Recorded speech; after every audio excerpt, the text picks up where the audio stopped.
تيادني مناباتني نقبدني ما نقول لازم دنديتي تيجنزنين نوار كافنو أكاسين نبيها إسيني فين دامن أنا خديري هنكا بمنهونو الراس بروس دنديتي سنكمان نقطة نكبا أجلي تنقبدن سيوكا باتن قطة نكبا را خدير بران ناجيسن سيب بدين سين أتشي utaaltee ba'uusan leenca ifeessayin arra akka jaldeessaa magaalaa akka gartee hantuutaatti magaalaa sanaa keessa goda keessa galu jetta akka hantuutaatti akka ilmoo bilisaatti magaalaa tana keessaan jira aboo yoonif shiif isheenii keessan sanis walitti abdatan taate qoma dhiibdee akka dhiiraatti suuqaa dheeyxee bobbaat. Assalaamu alaikum warahmatullaahi wabarakaatu. Kam jirtan jaalatamtoota kabajamtoota maatii maamni horii taatan akkasumatti hawaasni keenya ka Oromoodhaa ka biyya keessaa ka biyya alaadhaa salaamanni keenya kan jaalalaa kan kabajaa lafa jirtanitti qilleensarra balaliite isin bira haa geessisiniin jenna. Baga gartee warri ooltanis baga nagayaan ooltan warri gartee bariitis baga gartee nagayaan bultanii barii gaarii geessan isiniin jechaadha. Arra dachaanee maaltu isin baasi si ol baasi yoo kattan taate waan takka yeroo kana anillee gartee ol ba'uun feene Khadiiriin ol baase Khadiir dhaadannaa isaadhaa ana bar Khadiirii jee si galte silaa Khadiirii mi kadartee wayyagaa nama gartee kadar kharabbiin gartee silaa quba qabu san ta'e wayya ammoo kun shayxaanaa wajji jira ana Khadiirii jaa naasuudhaan ol ba'e ana Khadiirii jaa si galte ammoo inni ammallee gartee bakka inni oolee bulu jala hordofaa jirra. Ammoo asii dura amma guyyaa gartee behee ana Khadiirii na qabuu hin dandeessan jedhu san guyyaa san meeshaa isaa facaasee kophee dhiisee facaasee baafate. Namni tokko immoo namni dhiiraa meeshaa akka jirtu mana dhiisee gola gartee gola mana keessa bakka gartee ficcaanu gartee ala gabbee gartee ficcaanne mana keessa ficcaana gabbee dukaana waan bitatu gabbee suuqaa jimaan dhaqu gabbee laaqana nyaatu achitti gartee qorsootti kan jiran khubzii sani gartee ichi gatu taalee naasuudhaan meeshaa isaa jaakeettaa fi kopheedhaan sandaliis ichi dhiisee fiigee baafatee achi sooshaal miidiyaa irratti ol ba'e. Yalte akka nama dhiiraatti ana Khadiir ana waa hin bu'aa yaa sheeka kiyya arrumaan sheeka ta'u aboo sheeka shayxaanaati siifi niniisi obboleessa kiyya ammallee suma jala jirra bakka ati seente san ammallee aboolaan ni beeytaa xiqqoo dheengadda xiqqoo wallee shayxaanni rabbumaa baase immoo guyyuma isaatiin geenne dhugaa rabbi guyyuma isaatiin geenne. Viidiyoo takka ta Fatiyaa waraabdee jira isinillee dhageeffattanii Fatiyaan jechuudha haati warra bahar viidiyoo isii waraabdee jira arra gartee gammachuu takka gartee gammachuu eegaa jirraatti waan takka bareedduu takka gartee waan isin gammachiisu qabannee dhiyaanne baarii fi gartee balloon faalleen bobbaarra turan jee jettee ta isin gadhiitte guyyaa sani gartee bakki inni jiru gartee gabaafamee jechuudha. Bakka inni jirutti tarkaanfiin fudhatame garuu yeroo silaa tarkaanfiin fudhatamee qabaan godhamu sani akka kanatti bahee waa namni halaalaa gartee arkee gartee waa himuuf hin beekne namni kun gaa namni haasinni kanaa shayxaanni ibliisni kanaa if abdateen taa'u beekta. Nama tokko gartee ichi gubbaa kaayeeti yookaan qorqorroo gubbaa yookaan gartee jubaa gubbaa kaayeeti firraa eegaa naarii isaatii maallaqaas ni qabne janii mire nama hedduun duuba jira jaan si galte akkasitti gartee itti himamee bee malee akkanatti hin baane jechuudha.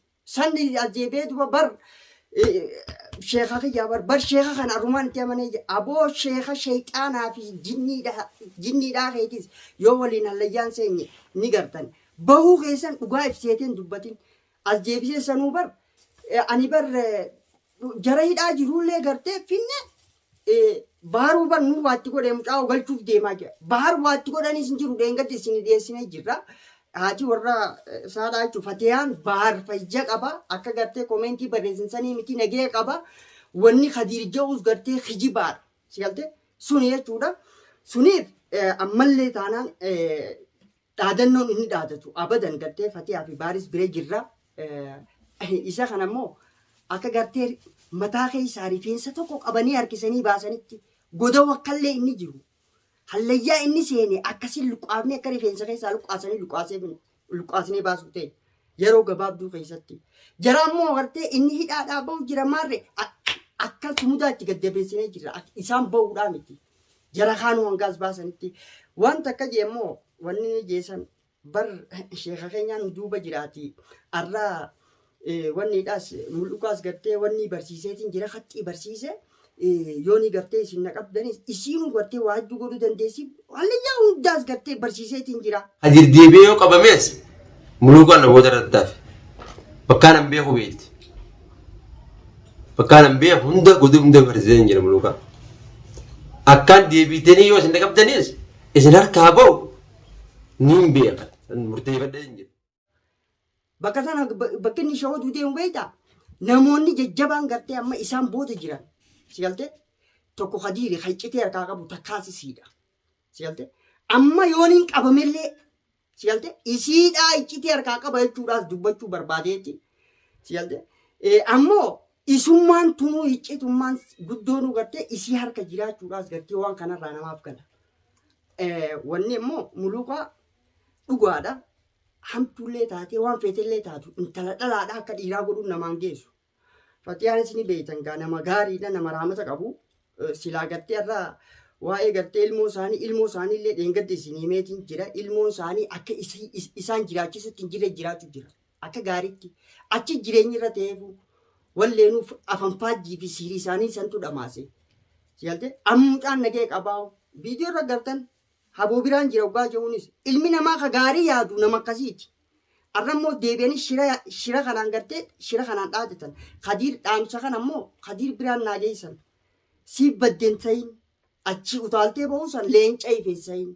Arra akka jaldeessaan magaalaa akka gartee hantuutaatti magaalaa sanaa keessa goda keessa galu jirta akka hantuutaatti. Akka ilmoo bilisaatti magaalaa tana keessaan jira. Aboo yooniif shiif isheenii keessan sanis walitti abdatan taate qoma dhiibdee akka dhiiraatti suuqaa dheeyxee bobbaatee maan galte.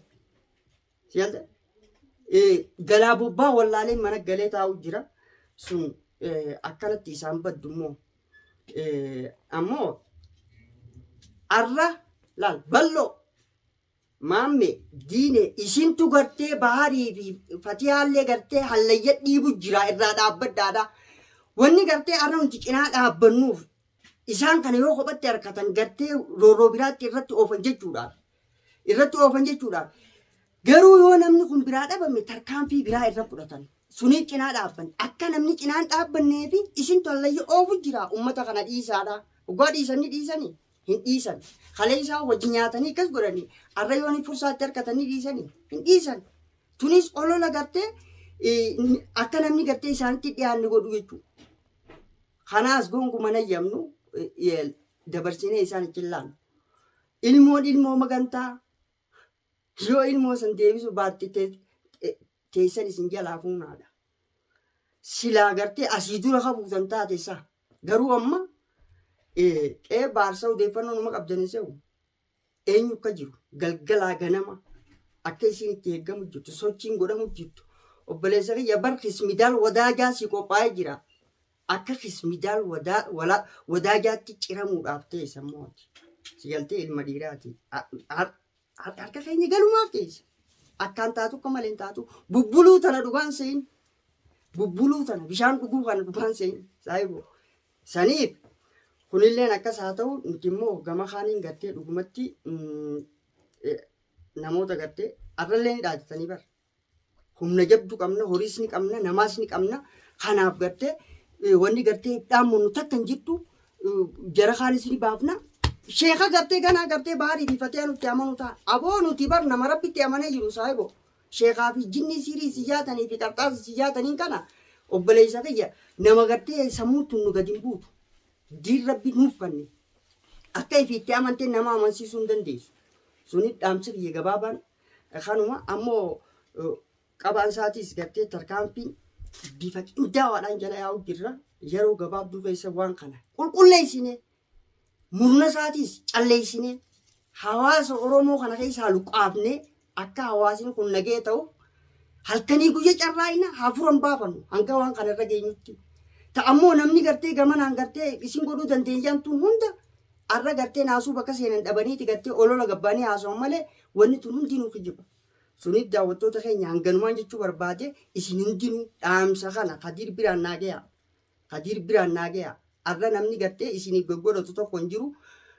Akka kaleessa gowwoomsitanii gartee namarra daleeytanii namaa wajjin nyaatanii namarra daleeytan sana takka hin jirtu. Carraan gartee isin qabdan gartee duwwaadha. Si galtee akka wanni itti gaggaragalfamtee fannifamuudhaa ta'isa tun ammoo qabadhuudhaan haa taa'in akkasii daawwattoota kiyya hanganumaan jechuu barbaade hanga gartee viidiyoo biraatti wal garuutti. Wassalaamu alaikum warahmatullaahi wabarakaatuh.